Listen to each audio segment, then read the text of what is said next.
So we got an official trade war going between the US, Canada, Mexico, and China. And I think Donald Trump is making a mistake, especially the way that he's approaching it. I'll be right with the video with the details.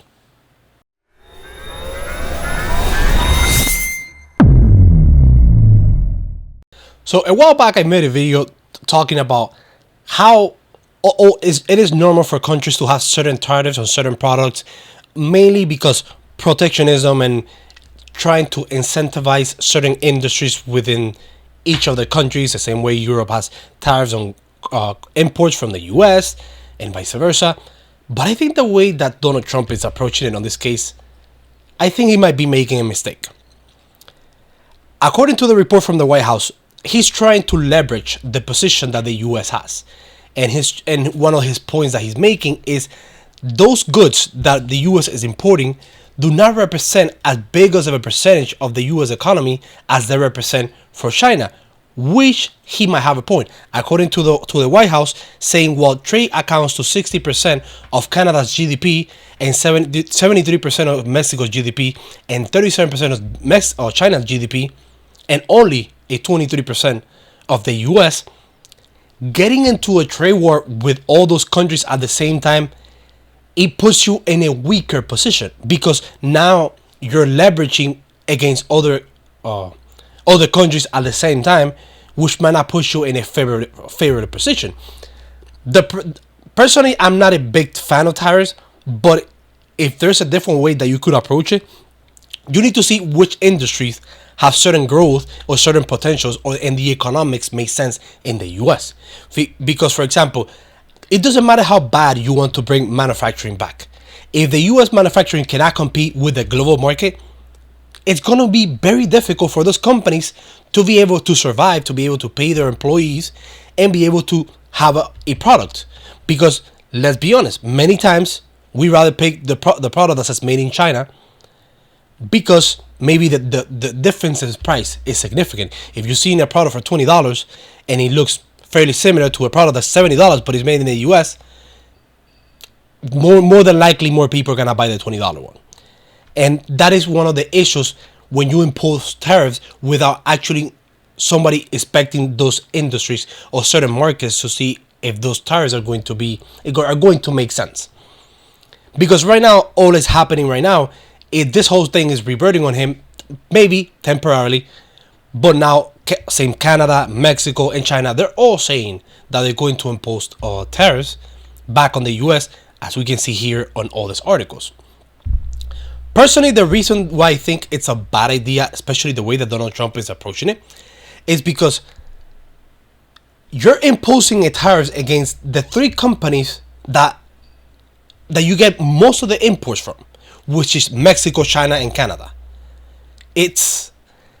I don't think it's the best approach. If you would have made it in a different way, like, hey, look, I'm going to tariff Mexico on certain products, and I'm going to get whatever I need to get done, and then I'm going to fix the issue. Similar how it happened with Colombia. Colombia, they got into an argument about the people that Donald Trump wanted to send back, and then at the end, Colombia caved in. But it is different when you're putting it the three countries where you get the most products from. And people that love Donald Trump, they will say, yeah, but tariffs is going to incentivize people from making the products here. And yes, maybe on the long term, but not always. And not especially when you actually go against the three countries where you import the most. That is not a smart approach. That puts you on a slight disadvantage because, again, there's going to be an ego about this. There's going to be the ego that, hey, we're not going to cave. And now they're going to raise the product. And I'm going to show you an example. That way, because people might think that a product is just made in one place, and that's the global economy, it is very complicated. That's why many of the bottleneck issues that we had around COVID took so long to be fixed. We didn't only have inflation because all governments printed money. Yes, that is a factor. That is a big factor. But one of the factors is you just don't shut down the global economy, and you're not going to have lingering issues after you restart the economy.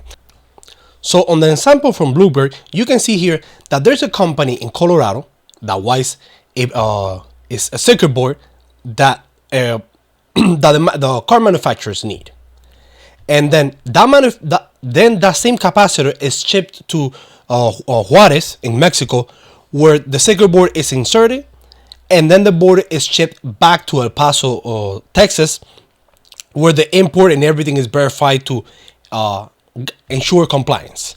Then that product goes to another city in Mexico, where the circuit board is then assembled and put in together for the part that is needed for the seat of the vehicle.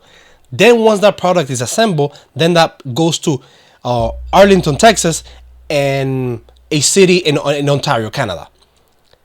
When you think about it, imagine that product comes from China, and then you get a 10% tariff.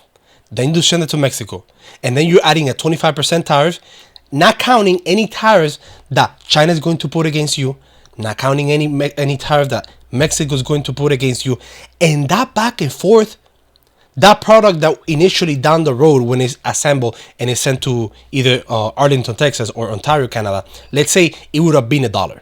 Just throwing a small number to give you an example. Once you start adding all those tariffs, that product could end up being $5, $10, and then when you put everything together around many parts that are made like that within vehicles, heavy equipment, it is a bad idea, because if you only have a trade war with Mexico, this product would only be affected when it goes to Mexico, when it goes to El Paso, Texas, and then when it goes to a city where it's assembled in Mexico. Yes, it's still going to be more expensive due to the tariffs, but it's not going to be multiplied as much, because the problem is once the product also goes to Ontario, Canada, it's also going to face the tariffs. And moving industries and moving factories around the globe, it's not something that happens overnight. That's why personally I thought he would have done it strategically on certain industries where he wanted to maybe press a little bit here, maybe press a little bit there. But again, I think as Ben Shapiro once said, Donald Trump is a hammer, and sometimes a hammer gets stuff done, like the same way he did it with Colombia, or sometimes you get the results here with, I think the approach is definitely going to hamper in certain sections of the economy on the US. And on the last part that I wanted to show you is there was a letter sent from the National Association of Home Builders, where they're sending a letter to Donald Trump talking about the cost of housing and how certain tariffs are going to affect the product. And I'm going to show you here the letter. And the important parts that I'm highlighting is how he mentions that since January 2021, inputs, every product that you need in order to make a house have increased by 30%. Not including only the inflation that we had around the US dollar. Then, if those home builders are mentioning here, they say builders rely on components produced abroad, with Canada and Mexico representing 25% of the building materials. Imposing additional tariffs of this import will lead to higher material costs, therefore higher costs to make a house. Again, that's why I think the US indirectly, Donald Trump, he's making this such an aggressive move to try to force a negotiation to sit at the table. But I don't think it makes sense to do it in all the countries at the same time, because you start losing your leverage. When it's the US versus one country, the US versus any country, yes, you're going to have a big leverage. But when you're putting the three biggest countries where you get most of your imports, as I'm showing you here on this image, I don't think it's a smart approach. I think I'm hoping I'm wrong. But I don't think it's going to be a good idea. And I'm going to show you here with a message that we got from the possible new prime minister that's from the Conservative Party in Canada, where he gave his stance around the Trump tariffs. And he's saying that they seem unfair and they don't make sense. And again, I understand that Canada is going to look out for the interest and the US is going to look out for the interest, but imposing a blank tariff without being strategic about it, I think is going to hurt negotiations Could be wrong, but I don't think it's the smart approach. So I'm going to show you here the clip. To pass into place a common sense Canada First plan. And here's that plan. 1, we must retaliate dollar for dollar, carefully aiming those tariffs at maximizing the impact on American companies while minimizing the impact on Canadian. We must maximize the impact on American companies while minimizing the impact on Canadian consumers and businesses. That means targeting U.S. products that A, we can do without, B, we can buy elsewhere, or C, best of all, that we can make here at home. That best example of that would be steel and aluminum. We make the best and cleanest steel and aluminum here, but we've lost a lot of jobs to China and the United States. We should put tariffs on American steel and aluminum so that we can bring home that production to this country. 2, the tariffs must not be a tax grab.